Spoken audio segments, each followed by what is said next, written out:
Hey y'all, welcome to Shutter's Full Podcast, the space where we talk with creators, dreamers, and doers who are chasing purpose and creating something meaningful. It's not about what you do, it's why you do it. We're here. We're here. We're so ready for this. We are so ready for this. Brittany and I today are going to introduce ourselves a little bit more just by interviewing each other, because I figure y'all need to know a little bit more about Alisa and Brittany. We need to tell our stories. Yeah, we have our own I like that stories. we're going to do it interview style. Yes. Because I don't like just talking about myself. But if you ask me, I will talk about myself. So Brittany and I haven't known each other very long, even though it doesn't feel that way, because we only met each other in like April or May. I haven't pinpointed it down yet. I'll have to look at my calendar. But we feel like we have known each other for eons. And so it's since like before I was born. I knew you in a different life. Honestly, though. Yeah, it's weird. It's weird. And so then when she tells me something about her life, like we were road tripping the other day, going to see Nicotine Dolls in Kentucky and talking about our lives, then I feel like, why don't I know that about you? Yeah. I feel like, shouldn't I know everything about you? We're going to learn together our backstories. Yeah. And yeah. I'm excited to learn more about you. It's going to be interesting. I pre-apologize for I mean, we did say. trauma dump on each other the first We really did. time we met. But really yeah, did. there's just a lot about our backgrounds and what we were doing before. Yes. We don't know. I want to start with your backstory, like before you got into photography. We're both photographers. And so we have a journey leading up to how we became photographers. Because I know we both feel like this is our calling and this is what we're supposed to be doing right now. So give us a little bit about your backstory, what you were doing before then and your family life, growing up. Give us a little glimpse of Brittany. A little glimpse. There's quite the background. I'm originally from Mississippi, and I went to school at Ole Miss.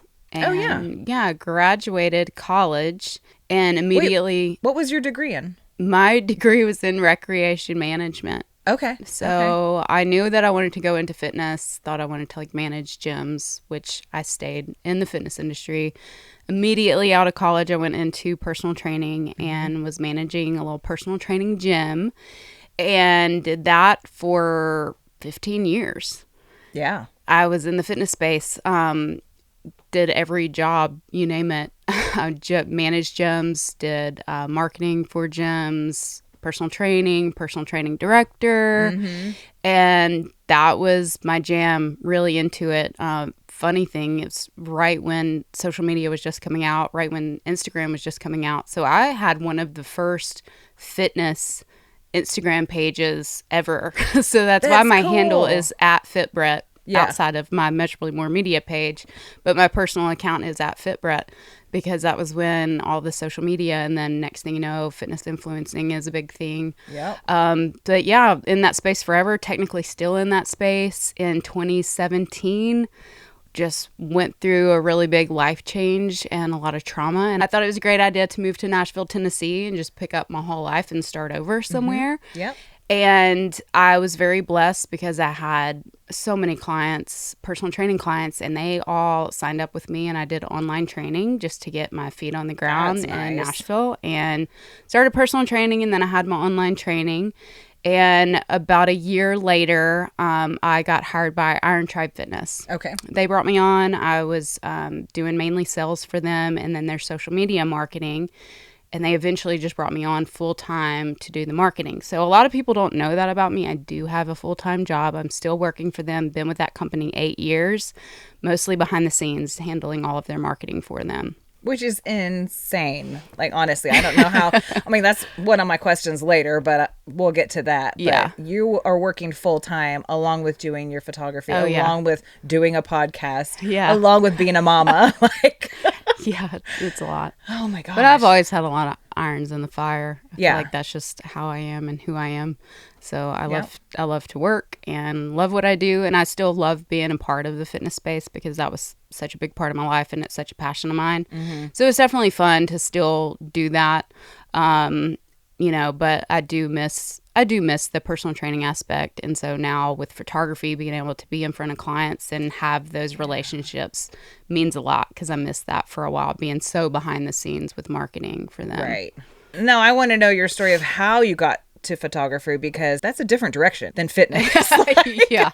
like I understand that you probably had to take photos for your content for Yeah. for social media, but how did it become like I want to take pictures of other people and book clients? And I have always thought about photography. I've always loved photography.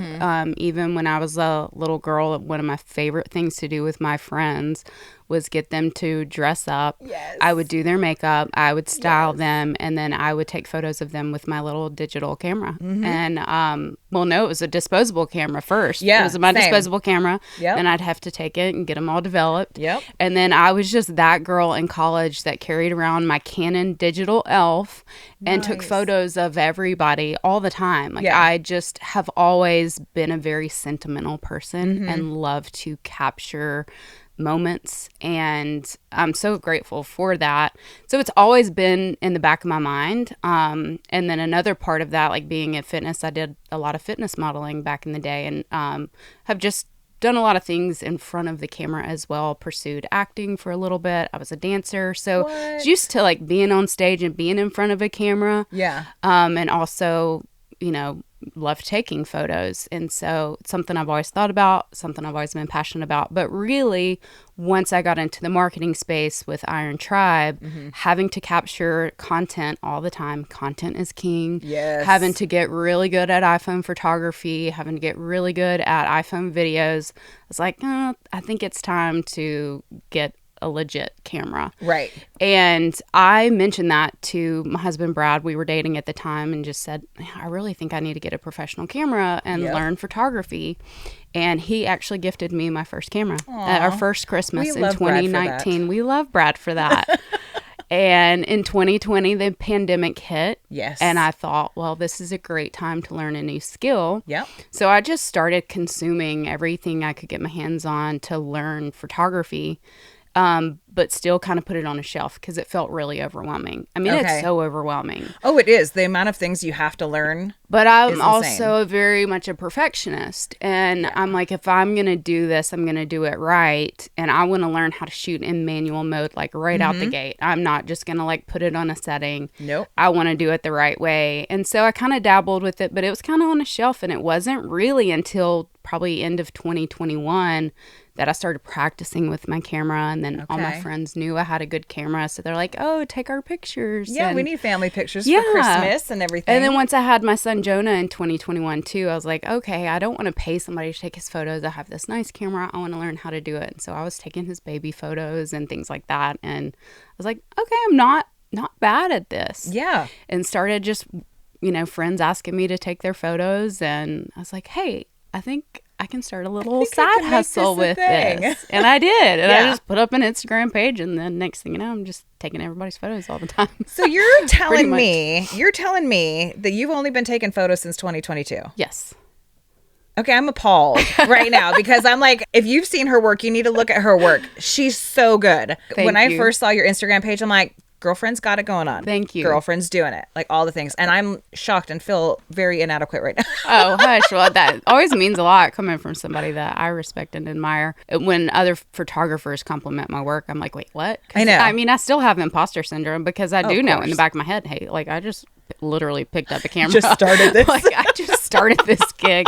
But again, it's the perfectionism in me and me wanting to do things really well. And if I'm going to do it, I'm going to give it my all and I'm going to figure it out. Right. And that's what I'm all about. And I try to encourage other people to do the same because I'm like, you can learn any skill and it doesn't matter how old you are. I mean, I'm 41 and feel like I'm just now finding my true calling.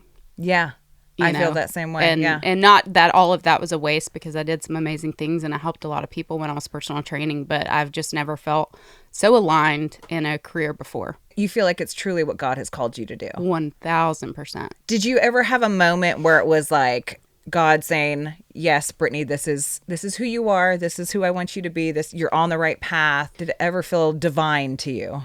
It's always felt divine. Okay. It's always felt divine to me. And I think that's why I was so pulled for so long and drawn to it. And probably the coolest story is I had not been pursuing photography long. And I had someone reach out to me on Instagram that saw my page, and they were looking for someone to shoot a private concert. And they couldn't tell me who it was. And they said, well, we just got your name. You were a referral, but they didn't tell me who. Had a conversation with a guy the next day, and he was like, it's for this private concert. And it was out at this huge mansion in Brentwood. And I was like, sounds fabulous. Sign me up. Yeah. And I was like, well, can you tell me who I'm shooting? And he said, it's Bear Reinhardt of Need to Breathe. And I was like, you've got to be kidding, because Need to Breathe has been the soundtrack of my life. That and Lauren Daigle, I mean, on repeat. Gosh.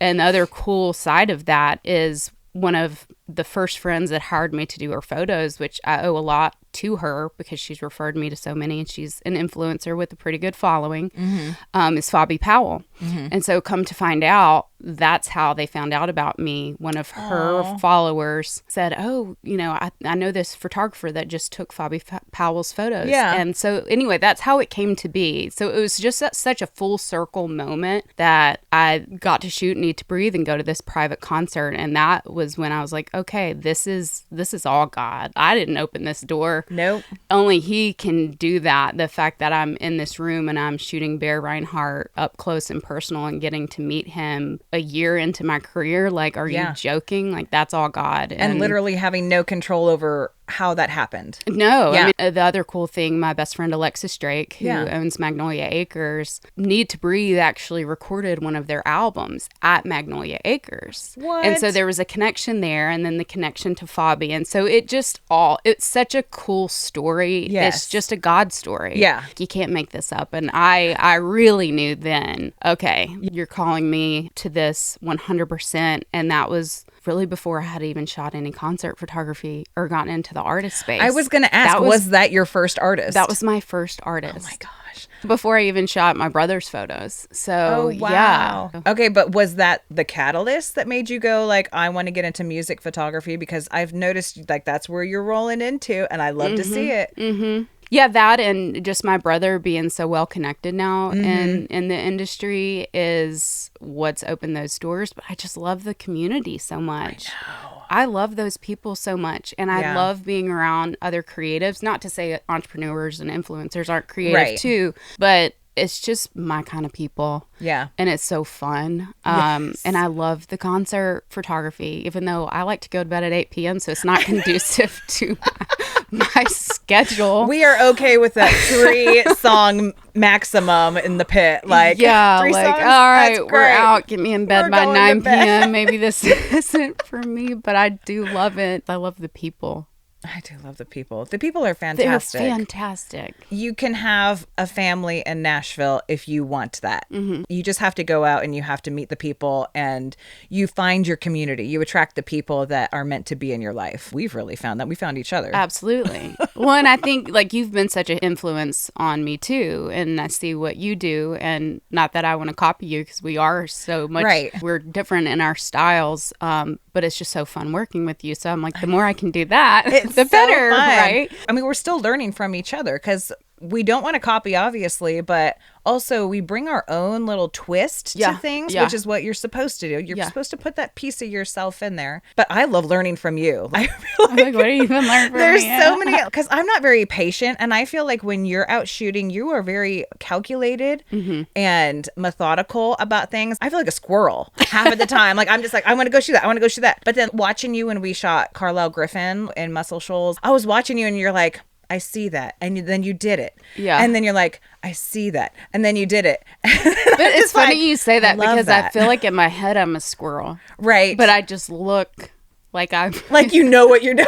It's like a duck on water, right? Like I'm just puddling and like nobody look. Overthinking and have anxiety while I'm doing it. But I guess you can't tell, so that's good. You can't tell. You can't tell. The stress is not there. Yeah, I think that's my nature. By nature, I'm just an observer. Yeah. And I think that is what I bring to my craft is I'm just very observant and very methodical. You kind of have to be as a creative. Creatives in their mindset are observers of human behavior and life and the way we do things and how we do them the same and how we do them different and how we feel about it. And that's why we are comfortable in the same space together, because if we just sit there and be quiet, we know that we're just contemplating. We're observing. Yeah. We're doing what we were born to do, what we naturally do in our brains. But I love to get a feel for my clients too and really know who they are. And so I think that it's important. I used to really, in the beginning, rush my shoots, thinking I had to be on. And then once I started slowing myself down, I saw my work get a lot better. Mm-hmm. So I'm like, no, you need to slow down. You need to really study your subject. You need to meet them where they are. And it's okay if you're not spitting off positions every 5 seconds. Right. And, just let it flow. Just let it be in the moment. Mm-hmm. That's one of my favorite things about you and what you shoot, because you have a strength in photography that I do not have. You do really good branding material photography. So you are literally taking somebody else's style, posing, coloring, like all the things, their brand, and you are giving them their brand in a visual. Yeah. And so how do you do that creatively while still being true to yourself? Like, how are you capturing other people's brand while still being true to what you do as an artist? I really try to get to know them well before the shoot. Okay. Study their social media, then always do like a inspo board on Pinterest and have them send me like inspiration. But I also just have very clear expectations laid out up front with all of my clients. And, even though you want to take on every client, I learned really early on that it's just not worth to take on a client that is not a good fit for you. And so I make sure that they're aligned with what I want to do and that they are cool with giving me some creative freedom. And that they trust me to take their brand and run with it, and that I'll do right by them. I've had a couple of clients in the past and they were not a good fit, and I learned the hard way that you got to make sure they're aligned, that they trust you from the get-go. So I haven't found that I really have to find a balance, because I still just do what I want to do with them. Right. And you're just clear on your expectations. Yeah, they're just clear on the expectations, and I take their aesthetic. That's why if you go to my feed, you're not going to see the same edit. And we've talked about this of how there's so many photographers that tell you like you need to stick with one editing style, and I'm like, screw that. I know. Like, you're not going to put me in a box. There's one thing about me, you're not going to put me in the box, and part of the fun part is me getting to know my client, getting to know their vibe, their aesthetic, and create something out of that that represents them, and it still represents me, and it's just a great way that I can express myself through all these different avenues. Like, I'm not a light and airy person, but if you are, I can absolutely capture that, and I can deliver that, and we can showcase that. Yeah, and still have a little taste of you in there. Yeah. When did photography become deeper for you, more meaningful? Like, when did you translate it from just taking pictures to something that you created? It was well before I became a professional photographer. Okay. Actually. Okay. Yeah. Because, like I said, I was always the girl in college that took all the photos. Yep. Right. And in 2017, my best friend passed away. Yes. And she was my best friend since first grade. So we're talking 30 years of friendship. Yeah. That I had captured all of that. And when she passed away, we were planning her funeral, and David, her husband, asked me if I had any photos, and I'm like, do I have Are any you kidding photos? me? And I was able to provide hundreds and hundreds of photos. And her whole life, Yeah. like her whole life. And she was the most vibrant, joyous, fun human ever. And that's when I was like, man, thank you, God. Thank you that you gave me the depth and my sentimental parts of me, because this is such a gift to others now. They have all of these memories, because it wasn't just pictures of me and Lauren. It's just pictures of everybody and our friends and our friend group. And you have literally everybody's life in your hands. Yeah. I just have always known how important photos are. Yeah. But especially in that moment, I have all of these memories, and I'm never going to be able to recreate another memory with Lauren, but they're my treasures. I have a whole album of them on my phone. And they're just my treasures. When I get sad, I just go back and I look at photos. And so it's always been so much deeper than just taking photos for me. And I recently had some best friends of ours. Their son passed away. He was 13 years old. Oh my gosh. And they asked me to take photos at his funeral. And I was like, it would be my honor. Yes, 100%. And I had taken their Christmas card photos the year before, and they had that up on display at his funeral. And that just summed it all up for me. You know, this is why I do this. So people have these memories that will live on forever, long after us. And what we're creating is so beautiful, and it's going to live on past us. And that's such a cool thing to think about, you know. It really is. And even though I'm in like artist photography now and don't do as much family portraits, it's like still, your great grandchildren are going to look back on these photos one day and be like, look how cool my grandma was. And you know, it's just really neat to think about. It's so true. And I tell clients that all the time, especially dads. Dads do not like to take family photos. No. They are the complaining more than toddlers are. And I tell them all the time, what is the first thing you grab when somebody in your life passes away? When someone in your life leaves? You know, you're always reaching for those photos because photos are the tangible evidence of a life well lived. Absolutely. And so it's an honor, honestly, to be a photographer. And I know you feel the same way. Yeah. I'm also making a mental note to print out my photos and do a better job of that. Same. I'm so right bad now, at that. I'm going to make sure everybody has a passcode to my phone, but I need to like have the physical photos printed. Right. Or just make like a book or something. Yeah. I've tried to start like photo journals for my kids so they can look through them. Print your photos. They're important. Print your photos. They're treasures. Treasures. So how do you quiet the noise of distraction and comparison and truly create from your soul? I pray a lot. Yeah. I journal a lot. You do. You're so good at that. I journal a lot. I just got back to it, honestly. I did that for a while. I mean, I have stacks and stacks of prayer journals. After I had Jonah, it was so hard to find time to do that, but it's so important to me. Yeah. I journal a lot. I just pray a lot. And I mean, it's like at the end of the day, I know this is what God created me to do. And so I just try to stay in my lane and just remind myself that he created me uniquely and he gave me a unique gift, and that I just need to stick with what feels right in my soul.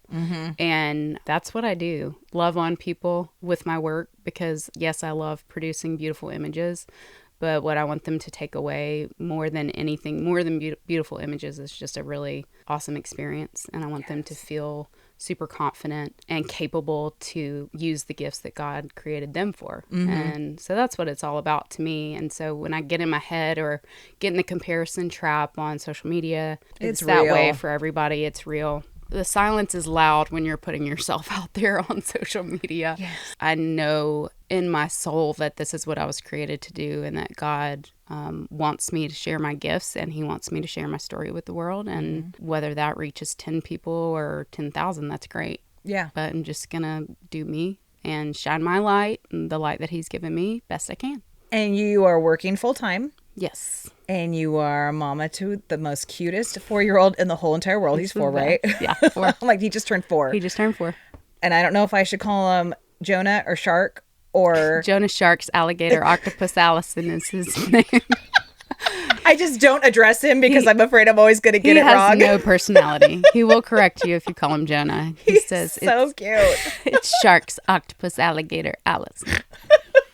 I love him so much. I have 4 boys myself, and so when I get in his space, I'm just like, yeah, buddy, let's party, let's build, let's throw stuff, let's destroy. That sounds like fun. Yeah, he is my child for sure. So how are you balancing all of this work, personal life, and the fact that you keep taking on more things?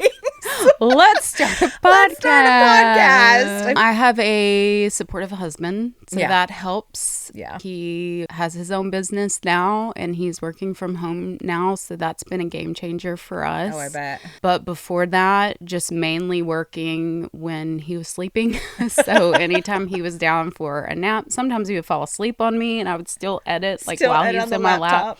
Would have to work around my husband's schedule shoots around that, but mostly when he's asleep. But he's also really good at independent play. And so I can set him up with an activity and, or some kind of toy, and it'll keep him occupied for a while. Yeah. But it is so hard to balance and just constant mom guilt. But I find time in every single day, usually a couple of hours, just to spend one-on-one time with him.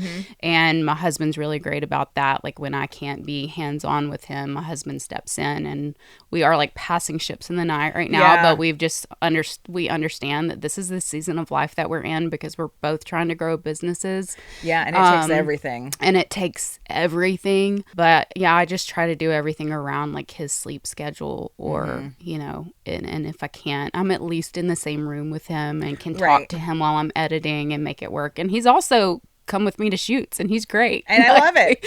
Yeah. You can make the people smile. And some people really, they get it. And I'm so appreciative of the clients. Yeah. If I've gotten in a pinch and I'm like, hey, I've got to bring my 4-year-old. Yeah. But, you know, but luckily he's in school 2 days a week. So I'm able to record these That's when we're doing That's when we're doing these.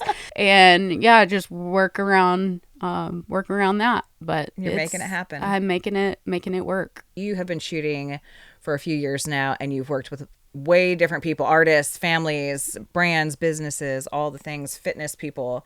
Like, what kind of impact do you want to leave on those people that you take photos for? It's not so much the photos. You know, I hope that they have memories and treasures that will last them forever and long after they're gone. That's always wonderful, but I just want them to have a wonderful experience and to feel loved, especially when I work with females and female entrepreneurs. And I've also done a lot of work with a matchmaker in town, Nadine. That's right, yeah. So I've done a lot of singles, photo shoots for singles.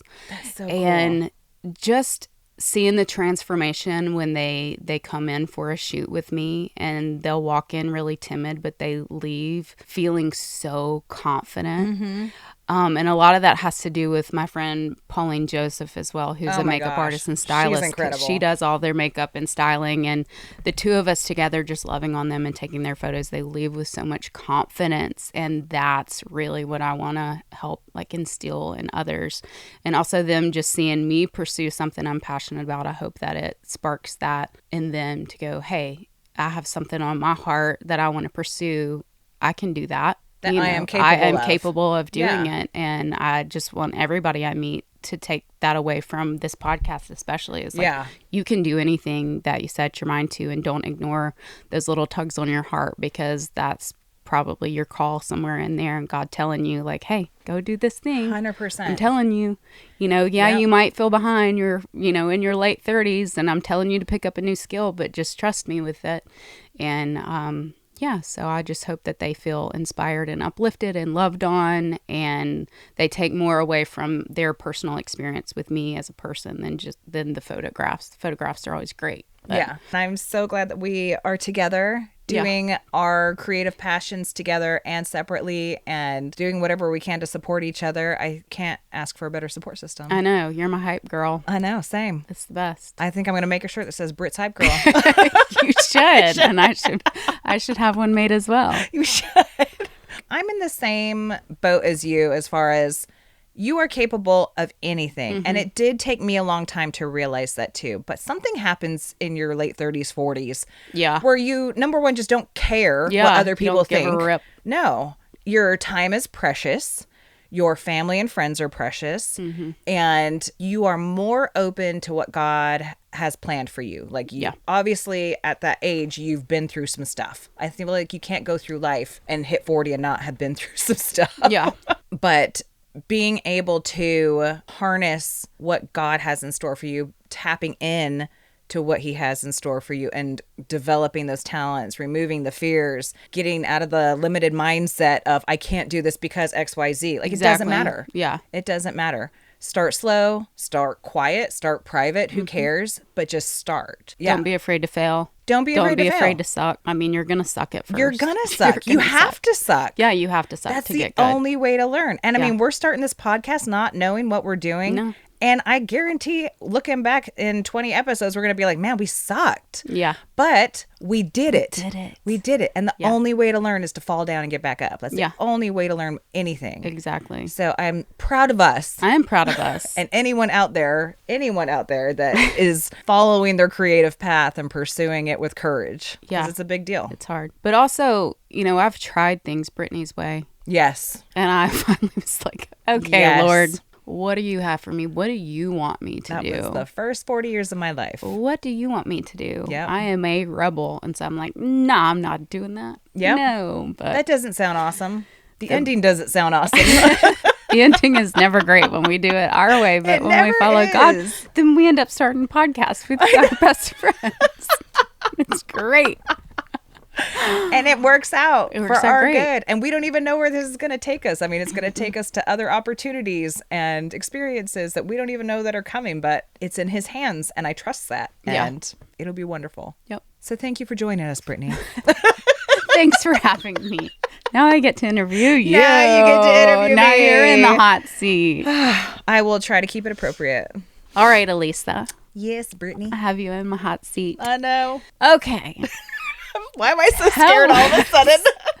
Tell us about who Alisa is. Oh my gosh. Who is Alisa? Alisa's an enigma. Alisa's trying to still figure out what she is. I love that. It's just such an ever evolving thing. And the more things that I let myself be open to, and the more things I just say yes to, the more I figure out who I am. Yes. And sometimes it scares me when I figure out who I am and what I'm capable of. And, you know, sometimes you got to dial it back. But Yeah. But yes, I think number one, I'm a mom is my number one thing. And I am just a lover of people. Yes, you are. I think people are amazing, have great stories, they have great experiences, and they're incredible and beautiful beings. But for some reason, when we get in this big collective, we turn so dumb. So dumb. We were just talking about We're that. so dumb. But I just love people, and I feel like everybody has a story. I want to hear everybody's story. I love listening to people and hearing their experiences because most people are so unassuming. Yeah. And so it always shocks me when I'm just like, shut up, you did that with your life. And why isn't that not plastered everywhere? Or maybe it is and I haven't seen it. But I just think people are incredible. So yeah, I love it. And you have the perfect platform to share all these stories. I really do. now. I really do. So what were you like growing up? And have Growing you always up. been creative? I feel like my mom should answer this or my dad. I think I was a good kid. I was very outgoing, more extrovert than I am now. I feel like I'm a combination of extrovert, introvert because my battery dies and I got to retreat, you know? But I think as a kid, again, loved people. I loved hanging out with my friends. I loved going places. Always loved traveling. I always want to be somewhere. But growing up was a good life, honestly. As a kid, I have nothing to complain about, and I do feel privileged, I guess, in that way, that I don't take it for granted that I had such a good childhood. My parents are amazing parents. My siblings are so much fun. We love getting together and making fun of each other, talking in movie quotes. It was so fun. So to your fun. point, so fun having your sister out to do some of our content. And that was the first time I met her. But seeing y'all's interaction and where she just makes fun of me and I take it. you know, you start to go, oh, I get it now. Yes, know, you start putting pieces together of people when you see their them family. with their family, you're like, oh, okay. And you've seen my family, so you've kind of seen that I dynamic, know. but I loved getting to see that dynamic. I love it with you too. and I your think sister. it's so fun. But yeah, great family, great childhood. From Northern California, grew up and raised in Northern California. And so it's a beautiful place to be until it wasn't. So Yeah. That's why I'm here. And that's why everybody's here That's now. why we love Tennessee. Everybody loves Tennessee. We do. Okay, tell us how you got into photography and if it's something that found you or if it's something that you pursued intentionally. I started photography like you when I was little. I remember my first photo shoot was of my youngest sister, Whitney. Love it. Literally dressed her up in my mom's silk white bathrobe. No, you're getting this. Had her laid out like a cat on the fireplace. We put a fan so the hair was blowing. Stop. And then guess what the product was that she was selling? Eternity for women. Shut up. Not kidding. I still have the photos. I'll have to bring them out sometime. They were epic. And then I think we put her in a swimsuit on my brother's Porsche one time. We did photo shoots. You were pimping your sister out. What was the background playlist like? I need to needed know. some gigs. Oh, I'm sure the background playlist was like Brandy or Tony Whitney Braxton. Houston. Yeah. Oh, I can so hear that, and I can picture all of this right now. So good. So, I mean, all on a disposable little yellow camera, you know? Yeah, exactly. That's what we had. That's what we had to work with. Oh my gosh, it was classic. That's amazing. I'm really going to have to find those photos. I was going to say, you have to I'm find those sure I photos. have them somewhere, and I will find them, and I will post them everywhere. So. And tag my sister. Your poor sister. She's like, no. She knows what she was getting into. That is epic. So that was like the beginning of, oh, I really like doing this. And again, I was the one carrying a camera around all the time. Always loved pictures of my friends. I still have like a box of photos of all my friends from high school, just doing dumb things. And as I grew up, like I wanted to learn the technical side of it. And so after my first divorce, I've been married twice, little tidbit about me. I found myself with 2 kids, needed to provide for my kids. And so the thing that stuck out the most was photography, but I didn't really know the technical side of it. So I went back to school. I went to Butte College, and then I transferred to Chico State in Chico, California, and I got a 4-year degree there in visual communications. And so part of that degree was everything from photography to film, television, like we learned theory and made movie trailers, and it was so much fun. And my actual goal at that time was to be a producer, a movie producer. And I wanted to move down to LA and produce movies and TV shows. And I'm like, that just sounds so much fun. So that was the intention in there. But when I took my photography classes, those were the ones that I was like, oh my gosh, I love photography so much. And they had just discontinued the major, and they had just discontinued film photography. And it was all these things that I just felt like it was kind of going against me, but also working for me. So I only took 2 photography classes because that's all they had. But then they had a lady came in that was offering workshops. And I said, okay, sign me up. And so I just started doing workshops after workshops. YouTube became a thing, started doing YouTube classes, absorbing like a sponge, just everything photography, from posing to lighting, composition, everything you need to learn about photography. And so graduated from college, and I was taking family photos of friends, you know, pay me $50, I'll take your family photo. I still have those. They are awful. Yeah, they're the first ones. There's no skill. But, you know, it's always the biggest moment when somebody that you don't know asks you for the first time, will you take my photos? And I will pay you. And I'm like, shut your mouth. Yes, you can pay me. You're going to pay me. And so, yeah, that started, let's say I graduated college in 2012. And then I think from there, I've been doing it ever since. Yeah. And it's just, it's been my full-time job ever since. And I was doing families and weddings in Chico where I lived. And that's what I did for 12, 13 years. And then when I moved to Tennessee, I didn't know anybody. Literally, we didn't know anybody when we moved here. And so I had to rebuild my clientele. Started with families and weddings because that's what I knew, but didn't know anybody. Had to rechange all my SEO. Like, how do I get noticed? Because I don't advertise. It's just always word of mouth. I picked up a few clients, but then I met someone at the community pool in Fairview, and they were like, I'm a singer-songwriter. We need an album cover. And I'm like, I'm a photographer. I haven't done that. Let's try it out. And so we did this album cover. It's still one of my favorites to this day. We did it at Dixon Lake, and it was for Brandon Brooks, and they're out of Dixon. And they wanted the illusion of walking on water. And I said, okay, let's figure this out. And so we threw some pallets in the lake, put a board out there so they could walk across this board and stand in the water just below the water. And it looks like they're standing in the water, and they're smoking cigars. Those. Oh, that and it just so looks cool. so cool. I'll have to show those. They're somewhere on my Instagram feed too. But that was a moment that I was like, this is so fun. Yeah. This is not family photography. This is not wedding photography. Like, I actually got to create. And that was a pivotal moment for me, is doing that. And that's what I was like, okay, this is what I want to do. Yeah. It lit me up. Yeah. And now you know everybody in Nashville. And Lord. artists know everybody, and so they just introduce you to the next person and the next venue and the next manager and the next publisher. And I've never had to advertise. It's just been like, I got your name from this person and I would love to work with you. And I was like, sounds great. I'd love to work with you. Let's do it. Yeah. Yeah. It's so amazing watching you work and you network too, because you don't go in it with the intention of networking. No. You just want to make friends and talk with everybody, and you love on people so well that it's so neat to watch. So fun. How do you feel like God's hand has shown up in your creative work recently? Honestly, I feel like God and I have had a struggle the last decade. Like my past traumas and experiences, I don't think I'm going to go into too much on our podcast. Maybe I'll give yet.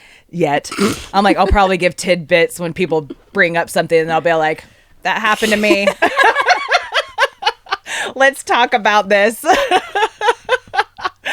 But I had some very horrible public things happen in my life, things that I didn't have any control over, which is the most frustrating part. And I felt like God had abandoned me for a long time. And I felt very alone, and I felt like I had no idea where I was going, what I was supposed to do, how I was going to get there. And I have a great family support system, and my family has carried me through so many horrible things. My friends and Chico carried me through a lot of horrible things, and they're my people. They will always be my people. So when we moved to Tennessee, I think that moment when we realized that we were supposed to move to Tennessee was the first time I had felt God in a long time. My sister Rachel and I and my two youngest kids, we did this road trip around the U.S. during COVID because we were supposed to travel and travel bans happened. So we did this road trip, and finding that place to move, because we were like, we're done with California. We want to get out of here. So we went on this road trip looking for another place to live. We came into Franklin, Tennessee. We're playing at Pinkerton Park, where we had our little date that one time. Nice. Yeah. Got some takeout. Was sitting there just observing, and the kids were playing on that castle structure. And I turned to my sister, and it was heavy. It was heavy. I said, we're supposed to move here. And she looked at me, and she kind of sat with it for a minute. She's like, I am feeling that too. And so we just sat in that for a minute, and we walked around the perimeter of the park, and we're just sitting in that. And when you just feel anxious a little bit about it, because it's right. Yep. And it's scary, because I'm like, we literally don't know anybody here. I don't have a job. I don't have plans. But it's what you're supposed to do. Hits you like a ton of bricks. So that was the first time in a while that I had felt strongly about something. It was undeniable. And so we moved to Tennessee 6 months later. My parents and everything. Yeah. My parents came out, literally we're out here for a week, put an offer on a house, got it when they came back, and we're like, okay, we're moving in 30 days, packed up everyone's house. It was awesome. It took my dad a little convincing that this is what we were supposed to do, but my mom's like, let's go. Let's party. My sister's like, let's go. I wish I could have brought my family with me. That's amazing. Maybe you still can. I did eventually. My brother finally moved out. That's true. Yeah. Maybe you'll get some more. We don't know. Maybe. We don't know. Yeah. So we're here now, and in meeting so many wonderful people, and in being in an atmosphere that is very Christian, very open about being Christian. In California, you do not pray out loud. You do not talk about God. Nothing is spiritual. It's almost frowned upon. Yeah. Which is very disheartening. Coming out here, I have really found my spiritual element and comfortability in pursuing God and finding out what he wants for me. And so it's been quite a journey, and it's one that I've been on for a while, but I feel like in these last couple years, I've had my moments of prayer where I'm just like, just tell me what to do. Tell me what you want me to do. I will do it. I'm your willing servant. Yeah. Just tell me what you want me to do, And the more that is confirmed to me that is where he wants me to be, in that humble state, his plan is beautiful. His plan is truly beautiful, and it's better than mine, and it's better than anybody else's, and he has opened doors for me that I could never open myself. Exactly. I could never fathom to open for myself. And so the more that I am being open and trusting in him, the more he has given me, and I'm so grateful. He's given me you. I know. And I'm so grateful. Well, I think he is able to do more than all we ask, think, or imagine, or immeasurably more, because that's actually where I got More, that's my right. business name from, is Ephesians 3:20, and I always go back to that. Like, he can give us so much more than we can even think about. Yes. He is so good, and I'm so glad that you're here and that you were obedient to that call. Me too. And you were obedient to the call when he told you to send me an Instagram message. I mean, I know we'll talk about that with Collins, but that was another moment. Yeah. That was another moment where it was just like, wild. it wasn't even me speaking. It was just like, you know, I'm supposed to meet Brittany. I'm supposed to meet Brittany. Yeah. What do you love most about capturing people who are chasing their calling? I relate it back to photographing artists because they are creatives in their own right. They have their own visions of what something is supposed to look like. Yeah. And trying to translate that, like getting that out of their head without them knowing photography speak, you know? And me trying to translate it and not speaking photography has been, I wouldn't say complicated, but it's been interesting. Yeah. But it lights us both up, being able to create in our own realms, but collaborating and bringing it together for something better, but actually seeing what it's supposed to be, and that all along you never really had control over it. Yeah. You know, it's just the inspiration that's flowing through you and flowing through them. And I love working in the moment. Like, I can plan all I want, but working in the moment and then somebody just being like, how about we try this? Yes, let's try that. Let's do that. And just see how it evolves. You come up with the most incredible art that way. Yeah, absolutely. Because I feel like at the end of the day, I'm just a vessel creating for God. Yeah. And it's not really my own ideas. You know, most of what I do, or really all of what I do, comes from him. Right. And it's like, yeah, he's just this vessel. And it's so true. You're the conduit of everything beautiful. what do you hope people experience when they see your work and experience a shoot with you? When they see my work, I do hope they feel something. Yeah. I think it's helpful that since I come from a family photography background and a wedding photography background, you're capturing connection. Yeah.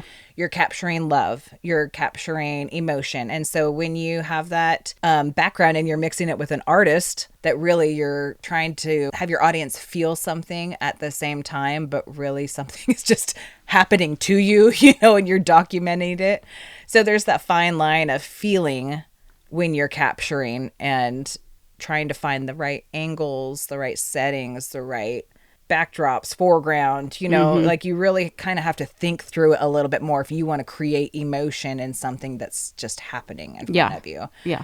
And so the other side of that, when they have a shoot with me, I just want them to feel confident. Yeah. My big thing is I want them to feel beautiful. Yeah. I mean, I'm sure, you know, you get a bunch of women in there that they want their photo taken. They want to look beautiful, but they're not confident in front of the camera. They don't know how to pose. They don't know what side looks best. They don't know what to wear that's flattering on them. And to go in and help them with all those things and then show them the end result, and they're excited. Yeah. You see them start loving themselves as soon as they see themselves in your camera. That's just the most fulfilling thing, to just be like, look, Absolutely. look how beautiful you are. And I'm sure you've gotten this a lot. Like, the best response is always, oh my gosh, I can't believe that's me. Right. You Yes. know? But it is. It is. And maybe there's a part of this that this is how I see you. That's why it's so important to communicate with your client Bingo. first, and to love your client and to choose who you work with. Yep. Because if you are a confrontational person or something that, you know, the love isn't flowing in your session,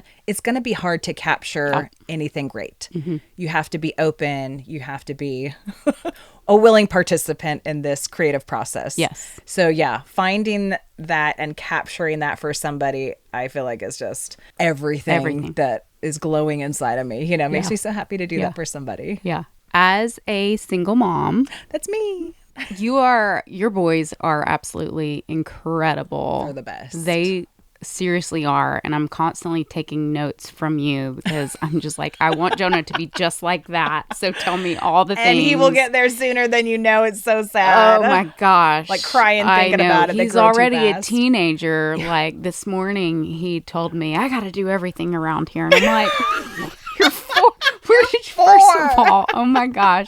But I want him to be just like your boys. Oh, I and love that. you are a mom first, and Yes. you prioritize your family. Yep. And you already asked me about like balance, but I want to hear from you how you balance it all, because you seem to have so much just peace and joy in your life too. I feel like I'm running pretty ragged and stressed most of the time, so I don't carry it well, but you carry everything so well. Thank you. Yeah. Because I don't feel like I do. I feel like I honestly just smile through my life, and smiling, like I feel like if I do that one act, it'll compensate for whatever else is happening. Yeah, so dumpster fire going Yes. on back here. And just I'm like, this is great.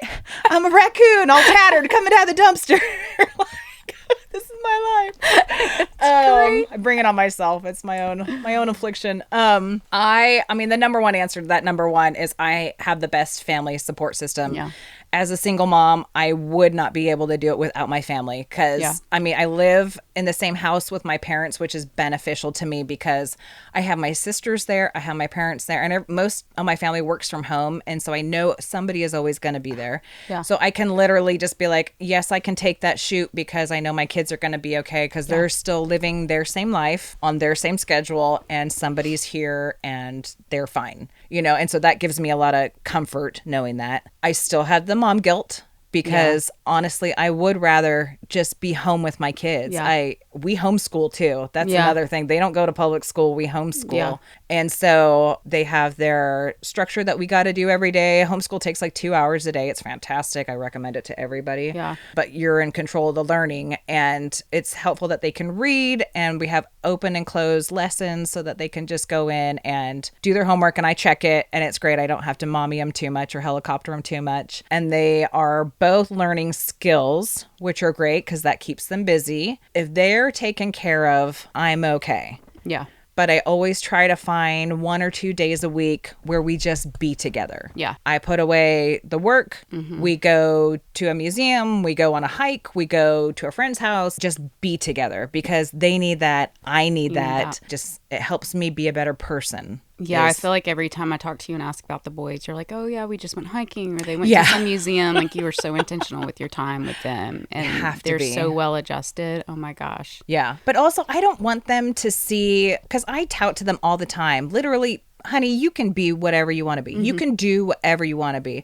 Unless you're going to be a doctor or a lawyer, you don't need to go to college. Like, learn a skill, execute that skill, find out what your passions are, what your talents are, go and do that. And I feel like I'm being hypocritical or doing a disservice if I'm not doing that myself. So that helps me remove the mom guilt a little bit about leaving all the time and traveling for work or being gone late at night for a shoot, because they are seeing me follow my passion, and they know this is my passion, and they support me more because they know that I am following what I want to do. I need to be their biggest example, and so it helps with the mom guilt. Yeah, and when knowing you know that I'm doing what's best, you're doing something that you love and that fills your soul, and that just helps you be a better person and a better mom and a happier person. Like, I know that I feel so fulfilled and happy doing what I'm doing, and Jonah gets to see that. Yes. And so I have to remember that when I'm like, gosh, I wish I was just doing nothing but just playing laying on the couch and watching a movie together, playing Legos or something. They have such a great example for a mom, and yeah, they're gonna be so skilled. They already are. Oh my gosh, they're like, driving they backhoes. Know, like they know how to set up all of your equipment. Yes. If I hire those kids out. I know. Like, these kids are skilled. Put them to work. Yeah, they are excellent. They're great. I love them. What's next for Thayne Media? I think about this all the time. You're evolving so quickly, too. Just since I've met you, I'm like, now she does it all, folks. Well, and the thing is that I feel like I'm a not very good entrepreneur because I don't have goals necessarily for my business. I am open. I think that's what makes you great. And I want God to take the wheel. I want him to tell me which direction to go. And I feel like when I set goals for my business, all of a sudden it's like a gear change. It's like, oh no, but wait, you're supposed to be doing this podcast over here. Oh, but wait, you are supposed to be traveling more and shooting these things more, you know? And the doors that he has opened are things that they're not in my headspace. I never would have planned that for myself. I guess the the only goal I have for it is to be financially independent and be able to support my kids. Yeah. Wherever it goes, I am honestly open and ready to say yes to opportunities. And other than that, I just want to travel and live my life and eat good food. Be with people that I love. I want to touch on earlier because you talked about how, when you were in college, you thought you would be a producer. And it's like, you kind of are doing that, and you're directing music videos and you've gotten really into the video space and more people are hiring you for that. And now you're doing all of our podcast editing and you're phenomenal at it. Like, you have skills. I mean, so I can't wait to see what all you do because I don't want to touch video. I'm like, this girl, though, she can do literally everything. She's so good. Video's a freaking beast, man. I'm gonna tell you what, like, I ain't ready for that.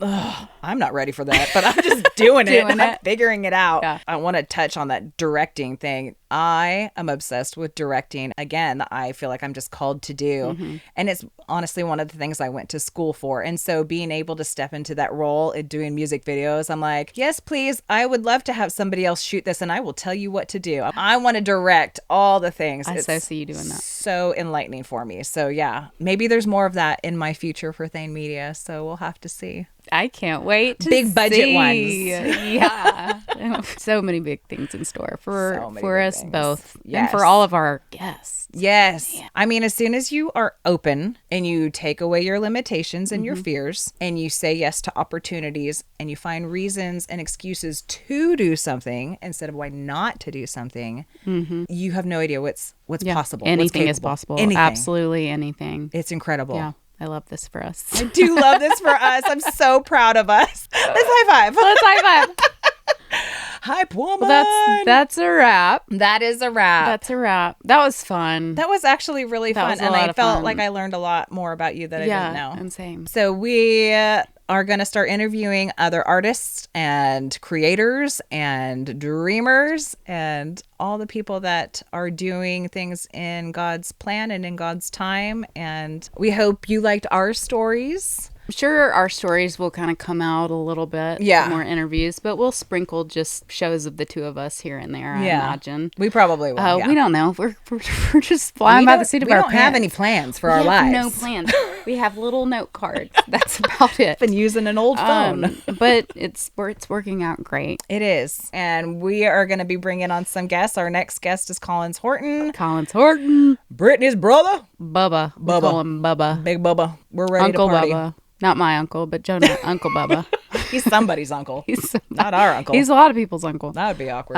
Yeah, Bubba will be on our show. That will be very entertaining. That'll be really fun. I'm really looking forward to that one. I can't wait for that one. Yeah. Hopefully he's not going to roast me too bad. But I hope he does. I'll give it right back. I give it right back. I feel like I should be doing the interviewing and I'll be like, just razz her the whole time. No. Just do he totally it. Will. He knows all my deepest, darkest secrets. Sure does. I feel like we're going to learn a lot more about Brittany with Collins. It's yeah, great. The unfiltered version. The unfiltered, maybe embellished version. I'm really not filtered though, because I'm like, I'll tell you anything. What do you want to know? I don't care. It's fine. It happened. God redeemed me. So, exactly. You know. Well, I probably still have some redeeming to do. But, it's all on the table, and I'm sure it'll be discussed at some point. Y'all make sure that you like, subscribe, share, hit all of our buttons. Yes. Share all our really fun content. Yeah. I think we're fun. So we are fun. If you agree, just share it. If there's any content you want to see, let us know. Oh, if there's any topics you want us to discuss, let us know. Or guess. You think you could be a great guest on our show, DM us. Slide into our DMs. Slide into the DMs. Yeah. But that's it. Yep. It's been fun. Shutter's full. Shutter's full. See you next time.